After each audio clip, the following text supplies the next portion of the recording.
And Melissa, would you please brief the bill? Certainly, Madam Chair and members of the committee, again, for the record, Melissa Van Gorkum, staff to the committee.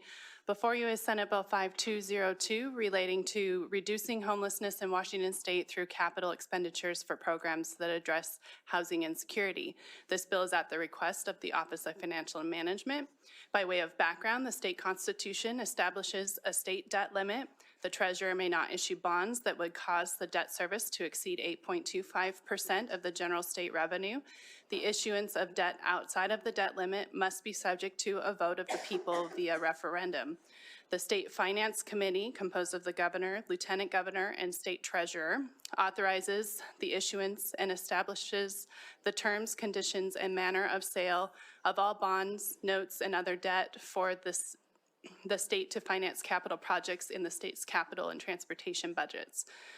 No bonds may be authorized for sale without prior legislative appropriation of the net proceeds. The capital budget appropriates funding to the Department of Commerce for various housing programs, and the Housing Finance Commission may issue revenue bonds and participate in federal, state, and local housing programs. Under the bill before you, the State Finance Committee is authorized to issue up to $4 billion in general obligation bonds to finance capital projects and programs that address housing insecurity.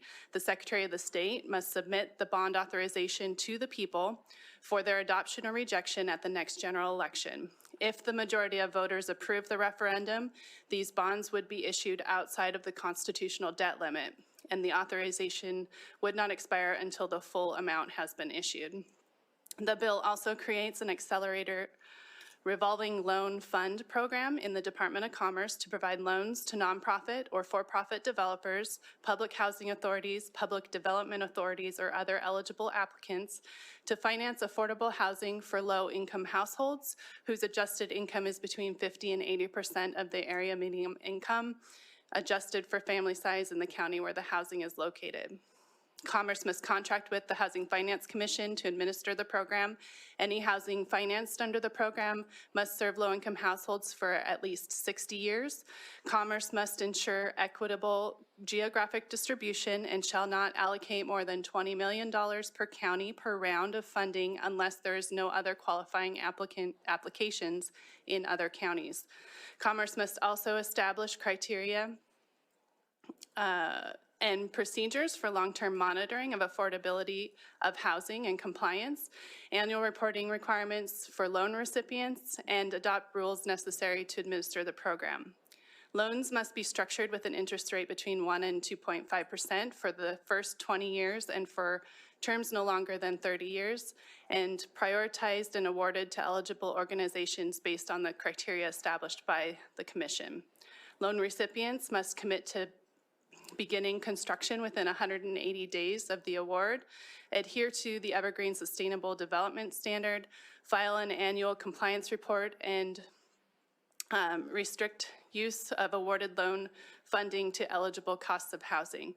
A preliminary fiscal note was released this morning and shows a one-time cost of about $132,800 for the Secretary of State to print the referendum in the voters pamphlet, and the Office of the State Treasurer indicates an indeterminate impact. There is a companion bill, House Bill 1149, which was heard by the House Capital Committee on January 12th, and that concludes my remarks unless there are any questions. Do we have any questions for staff? I'm not seeing any. Senator Trudeau, would you like to tell us about your bill? Yes, thank you so much, Madam Chair and committee members. Yasmin Trudeau, representing the 27th Legislative District. You'll hear a lot about the technical parts in this bill, and this is agency request legislation, so I'll defer to the governor's office for the details, but I can tell you that every part of the bill is a part of conversations that I've been having for quite some time, particularly once I took this office. And it's also because it's really personal to me. I have family that are across the income spectrum, some that are ready to buy homes, some that are on low-income housing supports, and nobody can find housing to meet their needs. But I just want to offer to you why I'm bringing the bill, because I also think that there's a lot of pieces of this, again, that I've heard in conversations in my caucus and that I've heard from folks across the aisle. And I do believe that if it passes, the people will support it. And that's because I think the proposal actually matches the need that we continue to see across the state. And we all have heard of the needs for housing investments from our constituents. I don't think that any of us have been free of those conversations. And as an eternal optimist and someone in capital budget negotiations, I'm hopeful we can work toward increasing housing investments across the spectrum. But we have real constraints, and that makes me less hopeful that we can get to a number that matches this and that our constituents expect us to put forward. And we have a crisis. We all also agree on that. Everyone wants to address the unhoused. To do that, we need low-barrier housing with supportive services, and we need low-income housing options. Everyone knows that we need to make sure people have places to live and move so they're not pushed into homelessness. To do that, we need housing affordability. Everyone, and I'll provide an example. Right now, we have a lot of low-income folks in the city of Tacoma that have housing vouchers. But in order to qualify for a place, you have to have a rent at a certain price point. And unfortunately, there are no units in that price point, so you have essentially useless vouchers. Everyone wants a critical workforce like teachers and nurses to live in the communities they live in. And to do that, we need workforce housing as a part of a range of affordable housing options. Everyone knows that we need housing supply, that it catches up with our current population needs. And to do that, we need expedited permitting to help with supply, and we need infrastructure to support it. Everyone wants to ensure that our community members with disabilities or mental health concerns are not living on the streets, only to be left to law enforcement responses that are wholly inadequate to meet their needs. To do that, we need intentional, affordable housing that ensures that their needs are met, so we aren't throwing money at short-term problems instead of real long-term solutions. Everyone wants a thriving economy where we have rental opportunities, but also one that gives opportunities for young people to dream of home ownership. I know we agree on that. And to do this, we need funding to provide those chances for asset and wealth building for them and their families. And I brought this bill forward because I think it is a comprehensive approach that supports all of these opportunities. So for a friend of mine who is attempting to leave a domestic violence situation and has used up a number of nights in housing shelters, she can find no place to live because these barriers exist. I know we care about her. I know we all care about her. So regardless, you'll hear a lot of policies in the housing space, but I offer this as one that actually matches what we continue to hear, and I think has intentional places that we can go.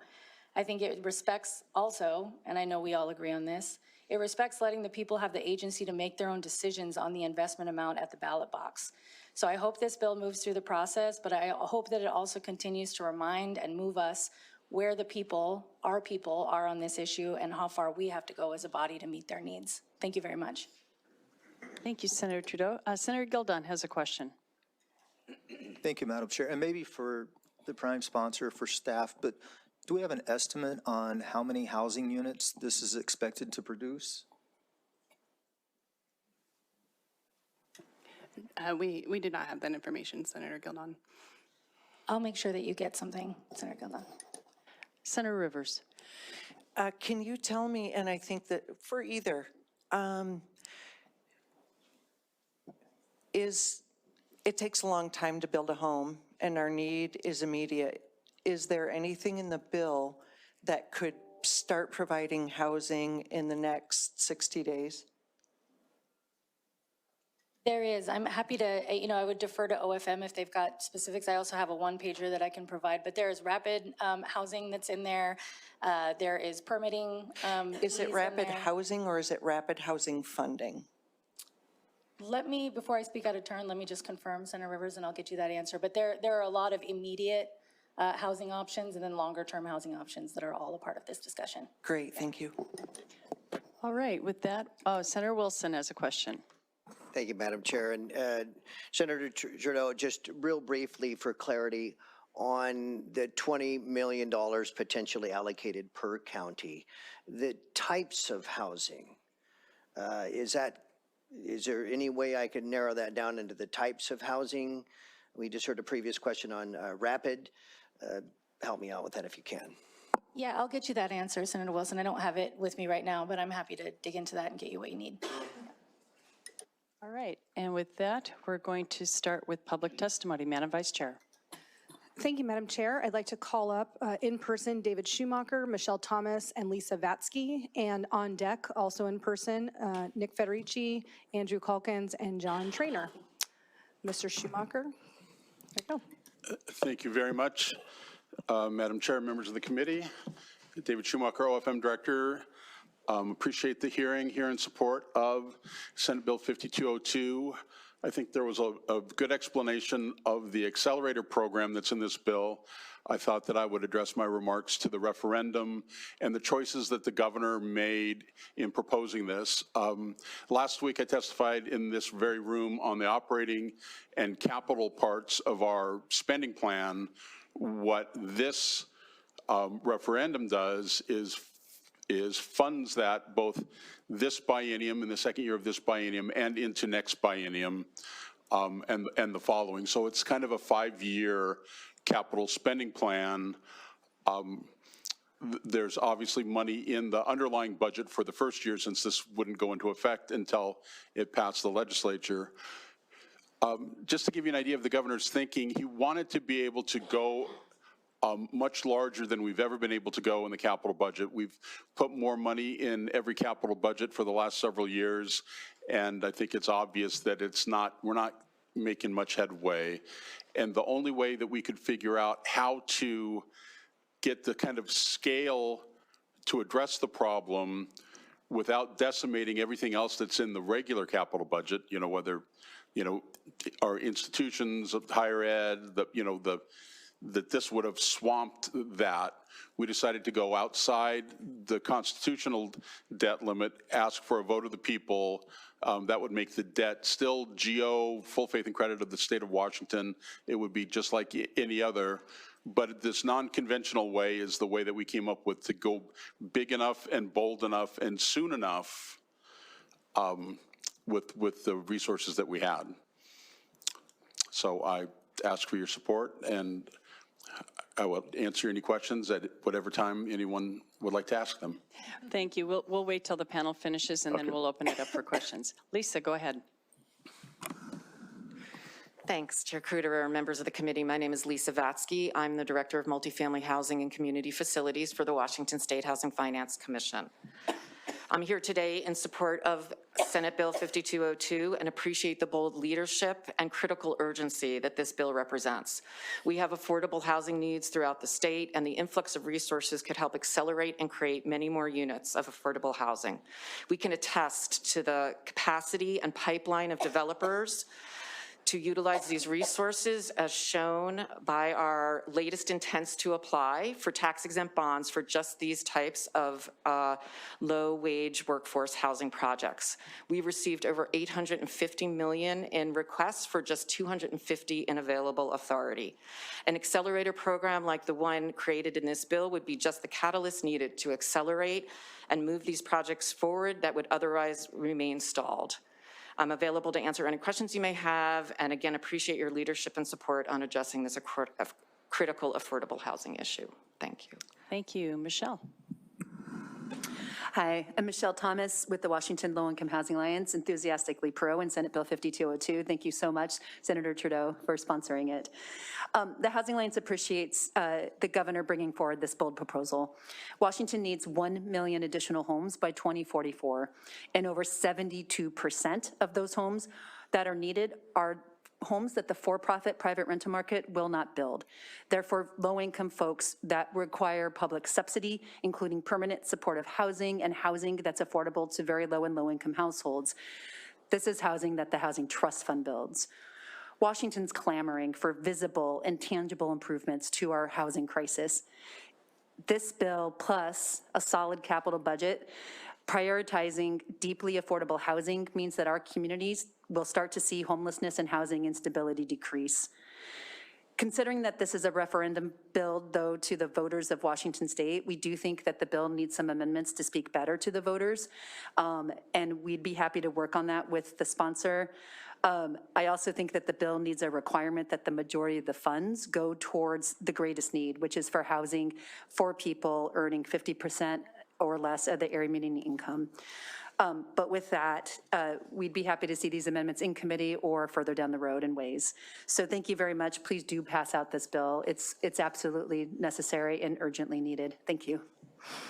Thank you. And I will say, I very much appreciate the governor's bold leadership on this as well. We know we're in a housing crisis. We didn't get here overnight. We're not going to get out of it overnight. And so I appreciate this, his approach. And it does bring with it a sense of urgency. My question has to do, and it's to you, David.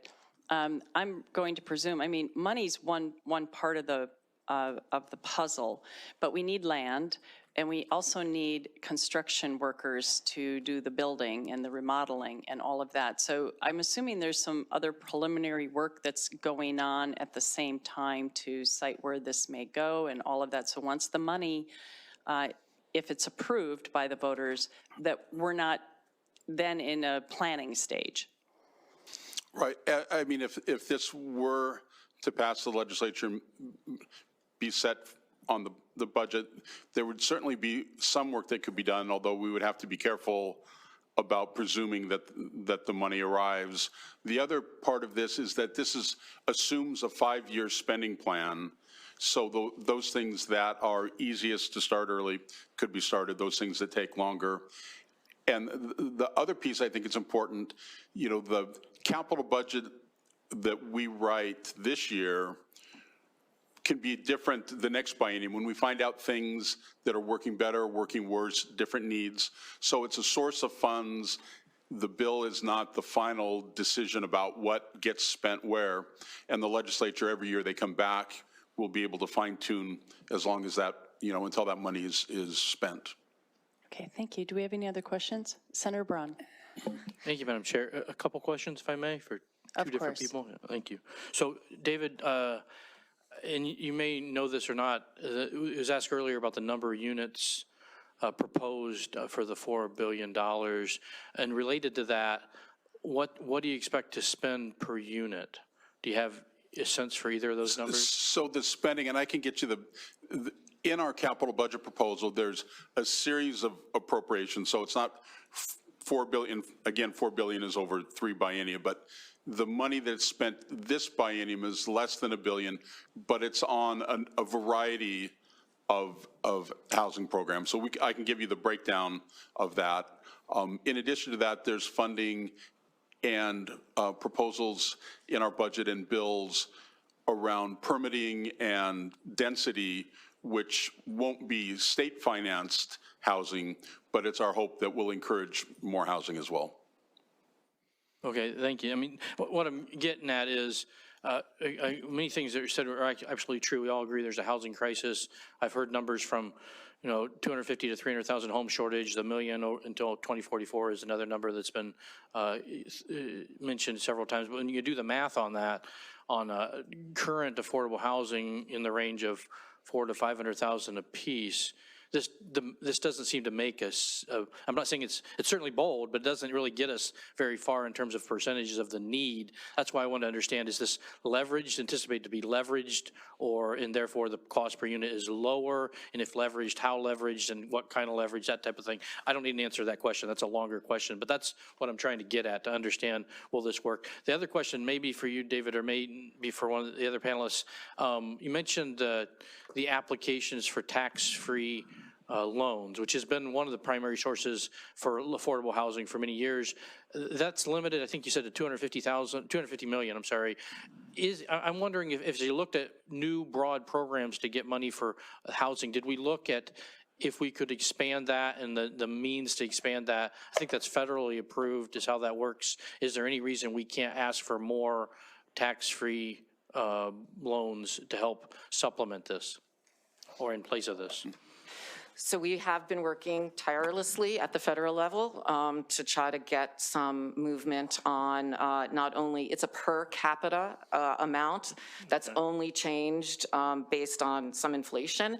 There hasn't been a big change to the underlying formula in quite some time, but we've got legislation through our leadership with Senator Cantwell and Representative Del Bene that is looking at trying to lower the amount of the test that is required to access tax credits, which would double down basically on what we have available.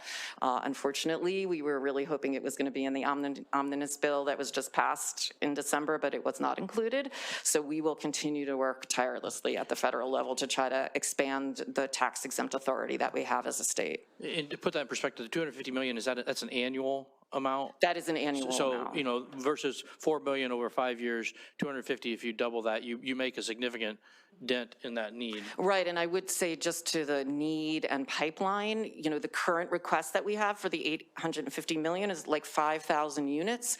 If we can get to a third of those, so there'll be thousands of units sitting, waiting in the pipeline to use these funds. So I can certainly, again, attest to that there's the development capacity and pipeline of existing projects that would create thousands of units with this program. Thank you, Madam Chair. Yes, you're welcome. Thank you, and we'll move to the next panel. Madam Vice Chair. Thank you, Madam Chair. I'd like to call up Nick Federici, Andrew Calkins, and John Trainer. And on deck, also in person, will be Dave Maston, Mary Hull-Drury, and Carl Schrader. Go ahead, Nick. Thank you, Madam Chair, members of the committee. Nick Federici here with United Way of King County and United Ways of the Pacific Northwest, all the United Way affiliates across the state. Want to deeply thank Governor Inslee and Senator Trudeau for bringing this forward, this bold and decisive vision to decrease homelessness in Washington state. We've said it a million times here. You all know there's a crisis in affordable housing and homelessness in pretty much every community in the state. We strongly support this proposal. You guys have done great policy in the legislature and with the governor in previous years in terms of investments and policy changes to lower costs and increase supply and all the things.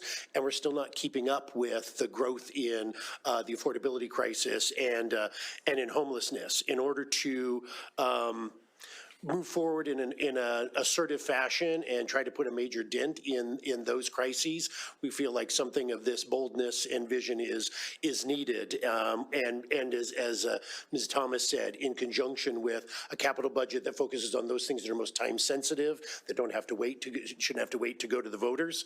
You know, there's been a lot of conversations about, you know, private for-profit, public sector, nonprofit agencies. We honestly need to fire on all cylinders. It's everybody's responsibility if we want to end or at least put a major dent in this crisis and decrease homelessness, decrease housing costs statewide, and increase the housing supplies. There's a lot of bills, as Mr. Schumacher indicated, on zoning, permitting, funding, behavioral health, developmental disabilities, density, eviction protection.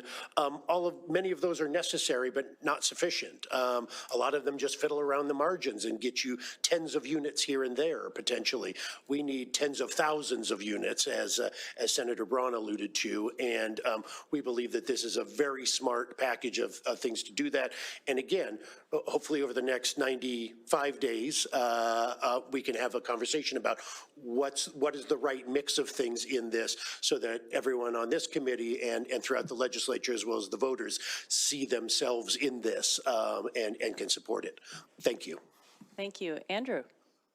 Good afternoon, Madam Chair, members of the committee. Good to be back in person. I'm Andrew Calkins, here testifying on behalf of the Association of Washington Housing Authorities and the King County Housing Authority in support of the bold vision for funding affordable housing in Senate Bill 5202. The proposal is really of the scale we need, as many have said, if we want to truly make a dent in our worsening housing affordability crisis. And we applaud the governor for putting forth an expansive funding program that would address multiple layers of the crisis, and Senator Trudeau for sponsoring the bill. Housing authorities are playing a critical role in providing housing for extremely low-income people across the state through the Low-Income Public Housing Program and the Housing Choice Voucher Program. Primarily, we're serving people who are serving less than 30% of area median income. That's about $22,000 per year for people in Walla Walla and $35,000 in King County. These are folks who, without affordable housing, deeply affordable housing, would very likely be experiencing homelessness or displaced from their community. But we need to do a lot more. The need is truly staggering. There are over 60,000 people on waiting lists for public housing across the state. And the last time our housing authorities opened their waiting list for vouchers, over 80,000 people applied. So Lisa Vatsky spoke to the pipeline for projects. There's also a huge demand there right now as well. Housing authorities are looking forward to working with the legislature to make sure that the bond proceeds fund proven programs and concepts that allow us to rapidly address the needs throughout the state with an emphasis on serving those with the lowest incomes. That'll include, of course, the Housing Trust Fund, also dollars to support the rapid acquisition of existing below market rate housing that we can turn into subsidized housing, and support for permanent supportive housing construction and operations. And we look forward to working with you all on that. Thank you for your consideration. Thank you. John, please begin. Madam Chair, members of the committee, my name is John Trainer. I am the Legislative Director for the Washington State Labor Council. We support Senate Bill 5202. We need an intervention that matches the need across our state when it comes to addressing the current homelessness crisis. We need to help working people who are struggling to find homes they can afford to prevent the future risk of homelessness and the economic risk these households are facing today. This is a great jobs package. Driving $4 billion in spending over the next few biennium is a great way to be investing in jobs across the state, building the housing infrastructure we need for our future. And we appreciate that this represents a new revenue stream that can meet both current and future needs for the legislature to consider. For all these reasons, we support passage of Senate Bill 5202 and encourage your positive consideration in moving it forward. Thank you. Thank you very much. Do we have any questions for this panel? I'm not seeing any, so we'll move to the next round. Senator Frame, Madam Vice Chair. Thank you, Madam Chair. I would like to call forward Dave Maston, Mary Hull-Drury, and Carl Schrader, and on deck, who are all on Zoom, Michael McKinley, Tracy Williams, and Ryan Donahue. Okay, Dave, you're up. Thank you. Thank you. Thank you, Madam Chair, member of the committee. Dave Maston here on behalf of the Association of Washington Business. Clearly one of the major issues, housing of this session, and before and afterwards, I want to make sure that everyone here knows that the association signed on to Senator Trudeau's letter with Lieutenant Governor. Two legislators were part of that signing group. We also support and are signing on to Senate Bill 5190, which deals more with the permitting side on housing on the private side. This is the information I'm going to provide is nothing new. Over the last 30 years, we've had a 60% increase of population. We expect to have another 1 million people in the next decade, yet our housing has not gone up 60%, it's gone up 33% during the same time period. We see that the permit timeline, 6.5 months up to a year, the costs that go into just on the private sector housing and the expenses that go on to there. We are actually 51st out of 51 states in the District of Columbia ranked right now, and so there's a lot of room for improvement. I've seen some numbers where it looks like to catch up, we're at about 45,000 houses per year, 45,000. Trying to catch up with what we need. So that's the background we all know. I signed in as other on this proposal for the association for a couple reasons. One is the expenses that we're seeing on the private sector side that has delayed housing and made it very, very expensive and has outpaced people's affordability of housing. The public dollars pay that too. And so the money in this proposal, part of the money in this proposal isn't going to go to housing, it's going to go to the cost of creating housing. And so while we're looking at this proposal, I'd encourage the legislature to also look at Senate Bill 5190 and other proposals to reduce the expenses, reduce the timeline for all housing, because that will benefit in this proposal as well. A second issue that comes up for us is this is a large fund, and I see I'm out of time. This is a very large fund. It's come lately. We're just starting to look at the programs, and we are very committed to looking at this proposal and looking at the programs in this proposal and having further conversations about that. At this point, we're other because of the concerns that I've raised and others as well, but I'm out of time. I'd be happy to answer questions if Yeah, you can so. make sure you get your suggestions to the prime sponsor. Carl. Thank you, Madam Chair. Members of the committee, Carl Schrader with the Association of Washington Cities. We're here in support of this measure. I want to give you a couple of reasons why and point you to your email. I sent you some supporting documents at about 12:30 today. Two of them. One, how this fits in with the Housing Solutions Group effort that our cities went through this summer to develop a proactive approach around housing to include zoning, revenue, funding of infrastructure, and regulatory reform. One of the elements that we looked at as cities and engaged with our partners was the scale of the problem. And so the second attachment is the 1220 projection numbers that many have been referencing, the million homes needed in the next 20 years. Over half of which are going to be 0 to 50% AMI that the private sector just literally can never deliver. And so if we don't do something as large as what is proposed here by Senator Trudeau and Governor Inslee, we will not solve the problem. No amount of zoning will fix it. No amount of regulatory reform will fix it. It needs to be a package. And we're committed to working this year to pass elements of all of those things. But we need to be serious about the challenge. And I think I'm going to reserve the rest of my time to respond to Senator Braun's question really briefly. Maximizing this and making sure that we are driving down the cost of the housing that the state is subsidizing here is a critical way to drive these resources further. We owe it to the problem to explore that as vociferously as we can. So we'd like to have that conversation as well. But this is critical. So appreciate your support. Thank you. Thank you, Carl. Mary. Thank you, Madam Chair and members of the Housing Committee. My name is Mary Hall-Drury on behalf of Washington Realtors, here to testify in support of Governor Inslee's proposal to raise significant funding and to address our state's homelessness crisis, and appreciate Senator Trudeau's sponsorship of this bill. To us, this proposal not only takes bold steps to address our housing crisis, but it also recognizes that lack of housing supply is at the core of homelessness and our housing crisis. We appreciate the efforts of the governor's office to put housing at the top of the state's policy agenda for 2023 and look forward to continued discussions and working with you as it progresses through the legislature. I'm happy to answer any questions. Thank you. Do we have any questions for this panel? I'm not seeing any. Thank you. Madam Vice Chair. Thank you, Madam Chair. We are going to move to testimony, remote testimony, and start with Michael McKinley, followed by Tracy Williams and Ryan Donahue.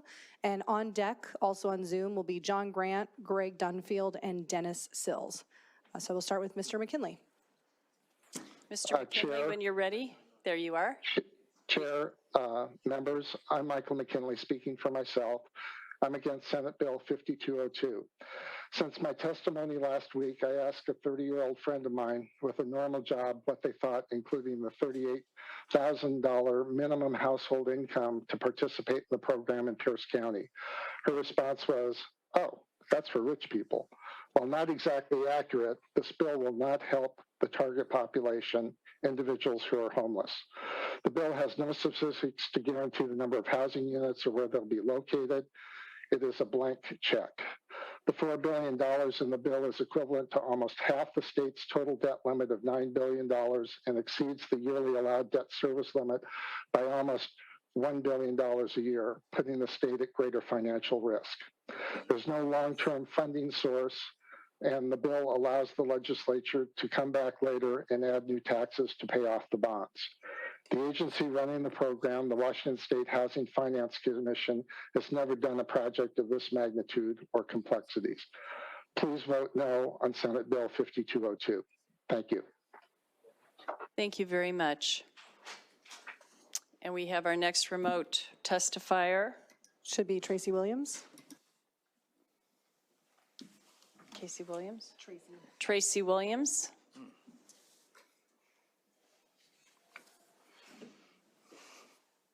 Do we have Tracy? Okay. She has been transferred in, but doesn't have her camera on. You might mention, if you could Tracy, turn. can you put your camera on, please? Turn your camera on and unmute yourself, and please begin. We can move to Ryan Donahue if that's not working. Okay, well, why don't you hang tight, Tracy? We'll come back to you if we can, and we'll go to Ryan Donahue next. Ryan, welcome. I think you know the drill. Hello. It's not my first time, but my first time this session. So I'm honored to be here. Hello, Chair Cooter, Vice Chair Frame, Ranking Member Fortunato, and members of the committee. As you know, my name is Ryan Donahue, and I'm the Chief Advocacy Officer over at Habitat for Humanity, Seattle, King, and Kittitas counties. I'm sorry that I'm unable to join you in person today, but I am here virtually to testify in strong support of SB 5202. As an affordable homeownership provider, we were ecstatic to see the robust investment as represented by this bond proposal. It clearly shows that it is past time for the state of Washington to not just declare that we're facing a housing emergency, but actually invest in a broad range of solutions, the kind of solutions that will be necessary if we are to tackle this problem head on. For the first time, it accurately recognizes the scope of the challenge that we are facing and dares to do something about it. In other words, it puts our money where our mouth is. Recently, your own report from the Department of Commerce on the racial homeownership gap illustrated the need for significant new levels of funding for affordable housing and homeownership of all types. We know this is needed, and we know that this is needed now. We at Habitat for Humanity, Seattle, King, and Kittitas counties have over 300 homes, permanently affordable homeownership options in the pipeline over the next few years, just ourselves. And we need to be able to have partners in the state as well as at the county and city level to be able to help make sure that we're bringing these online. This bill it offers up a commitment to do that. I thank the governor for making this proposal. I thank the sponsor and co-sponsors of this for pushing this forward, and I thank the legislature for considering it. As we at Habitat see it, these much-needed funds are a physical manifestation of our vision statement. We're working to build a world where everyone has a safe, decent, and affordable place to call home, and HB 1149 is one of those bills that'll help us get there. Thank you for your time and consideration. Thank you very much, Ryan. And do we have Tracy? Is she there? You said the House bill instead of the Senate bill. Okay. Okay, Tracy's not there. Do we have any questions for Ryan or Mr. Mitchell? Oh, Mr. McKinley, I mean? Nope. Okay. Well, thank you very much. We're going to move on to the next panel. Madam Vice Chair. Thank you, Madam Chair. Let's call forward on Zoom John Grant, then Greg Dunfield, and then Dennis Sills. And our last testifier after that to be on deck will be Amanda DeShazo, starting with John Grant. John, are you there? Good afternoon, Senators, and thank you, Senator Trudeau, for sponsoring this crucial bill. My name is John Grant, and I'm the Chief Strategy Officer for the Low Income Housing Institute. I'm testifying today in favor of Senate Bill 5202 to authorize a $4 billion bond for affordable housing. The last 2 years, the state has partnered with nonprofit housing providers to make historic investments in housing. At WLIHA alone, we have opened new affordable housing projects across Washington state in Island County, King County, Pierce, and Thurston County. Just a few examples include the 83-unit Candlewood Suites in Lakewood, 59 units for the Boylston Apartments in Seattle, 24 units at the Harbor Inn in Freeland, and many more that altogether resulted in opening over 500 units of housing affordable to people experiencing homelessness. That's a lot of people that were getting off the streets. Many were bought using the Rapid Housing Acquisition Program, and getting new units online quickly to address our housing crisis is crucial. We can't stop now. We're just getting started. Please support this proposal to quickly build or purchase thousands of units of affordable housing across Washington state, and together we can end homelessness. Thank you for your time today. Thank you. And then Greg Dunfield. Greg, when you're ready, please turn on your video and unmute yourself and begin. Good afternoon, Madam Chair and members of the committee. My name is Greg Dunfield, and I'm President and Managing Member at GMD Development. GMD Development is a private mission-based developer owner of affordable housing based in Seattle. GMD is committed to a proactive and solutions-based approach to the challenge of creating affordable housing for families and seniors that delivers meaningful outcomes for communities and changes people's lives. For the last 28 years, I have worked with nonprofits, for-profits, and market-rate developers on affordable residential and mixed-use projects throughout the Northwest. I'm a member of the Governor's Affordable Housing Advisory Board and co-initiator of the Coalition for Affordable Housing Development, or CAD, a group of 6 private developers who between 2010 and 2020 produced nearly 50% of the multifamily workforce housing financed by the Washington State Housing Finance Commission through its tax-exempt bond 4% tax credit program. That's tens of thousands of housing units with regulatory requirements to remain affordable for 40 plus years. Today, I am here representing both my company, GMD, and CAD. The need is large. There's a large and demonstrated need for affordable workforce housing around the state to serve low-income working families earning between 50 and 80% of AMI. And while we recognize the legislature has made significant investments in support of very low and low-income housing serving families earning 30 to 50% of AMI through the Housing Trust Fund and by creating the State Housing Finance Commission, the existing resources are not sufficient to meet the demonstrated need for workforce housing across the state.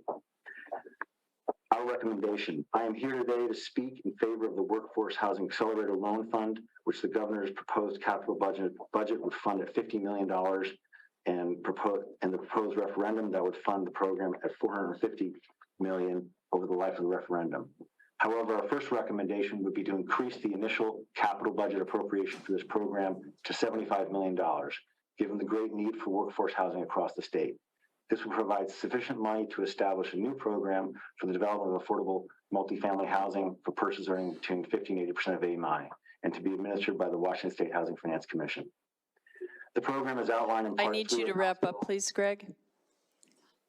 The members of CAD are ready to work with the Housing Committee, the Housing Finance Commission, the Ways and Means and Appropriation Committees, and other interested parties to increase the appropriation House Bill 1147 to $75 million, support a positive vote in the referendum called for in House Bill 1149 to meet our state's workforce housing future needs. I'm happy to answer any questions. Thank you. And anything you weren't able to get in oral testimony, you can certainly submit in writing. Okay. And hold tight. We may have a question for you, but we have one other panelist first. Madam Vice Chair. Thank you, Madam Chair. Dennis Sills, and a reminder, Amanda DeShazo's on deck as our last testifier. Dennis. Chair Cooter and committee members, thank you for the opportunity to comment on SB 5202. My name is Dennis Sills, and I work at Plymouth Housing in King County. Plymouth Housing is a member of the Washington Low Income Housing Alliance and the Housing Development Consortium, and we support their comments on this $4 billion bond proposal for housing. Plymouth Housing provides permanent supportive housing to more than 1,100 residents in King County. Most of our residents are chronically homeless and are able to gain housing stability at Plymouth. Our housing is only possible with investment from the state for development and wraparound services for our residents. We applaud Governor Inslee, Senator Trudeau, and many of your colleagues for this proposal. The proposal addresses the scope of need to provide affordable housing to our neighbors, keep people out of homelessness, and develop solutions for those experiencing homelessness. Housing Trust Fund demand is far greater than available funds, resulting in projects being partially funded or not funded at all. While this proposal would greatly increase the fund, Plymouth also urges the legislature to include $200 million in the capital budget for the Housing Trust Fund, separate from bond authority, to continue to make progress. These resources, paired with a strong operating budget, can enable providers to continue to answer the call and serve thousands of residents. We encourage the legislature to move this bond proposal to the ballot. This is one of several important housing priorities Plymouth requests that you support this session. Thank you for your support. Thank you very much. Do we have any questions for this panel? I'm not. Senator Gildon has one. Thank you, Madam Chair. And maybe this is for, probably for John, but maybe for Greg. John, you mentioned a number of developments that you guys have produced, and I'm just curious if you have a ballpark number about what the cost per unit is for those projects. What I'm really trying to do is figure out kind of a ballpark idea of what this $4 billion may be able to provide for the people of Washington. Thanks. Thank you, Senator. I don't have that number right in front of me, but typically it could be anywhere between $300,000 to $400,000 per unit, and it really depends on whether we're talking about workforce housing or if it's permanent supportive housing, which usually comes with a lot of deeper supports, like if there's case management attached, or behavioral health services, like for substance use treatment and things of that nature. So it can vary. All right, well, thank you. We're going to move to our last two panelists. Amanda, if you're there, please turn on your video and your mic and introduce yourself and begin. Good afternoon. I am Amanda DeShaza with the Tacoma Pierce County Affordable Housing Consortium and a resident of the 27th Legislative District. And I'm here in support of SB 5202. Thank you, Senator Trudeau, for sponsoring and bringing this bill forward. Pierce County needs an additional 2,300 affordable units over the next 20 years, with the majority of those units being for the lowest income individuals. Through this bill, we will have the funding to fill gaps we've known about for years, but have been unable to address. Because Pierce County's operating and capital housing dollars are at capacity, we haven't been able to build new permanent supportive housing units and have had waitlist workforce housing projects that are ready to begin construction. The investment into social support services, housing development, and the new workforce housing accelerator will give us the opportunity to build more units across the entire spectrum of needs. I'd like to also add, in Pierce County, our affordable housing developers have been able to leverage county dollars to receive $7 for every $1 they get. And for Tacoma, those numbers are 12 to 1. So this state investment will also be leveraged to help grow the overall amount of funding put forward. We're in full support of this bill and hope that you will move it forward. Thank you. Thank you. Tracy, please turn your video on and your microphone and please begin. Hi, my name is, good afternoon, Senators. Can you guys hear me? Yes. My name is Tracy Williams, and I'm testifying today in support of Seattle Bill 5202. Growing up in South Seattle, I saw more and more of my neighbors become homeless over the years. It was even more difficult when I found myself homeless. Thanks to the Low Income Housing Institute, I was able to move to George Fleming Place. It gave me the opportunity to take care of my health and have a home. The building is named after former Senator Fleming. He helped create the Housing Trust Fund, which made my new home possible.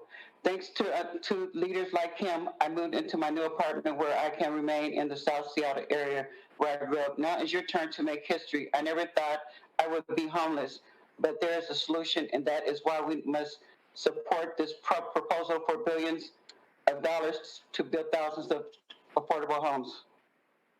Thank you. Thank you very much. Do we have any questions for the last two panelists? I'm not seeing any, so I'm going to thank you again, and I'm going to close the public hearing on Senate Bill 5202, and we're going to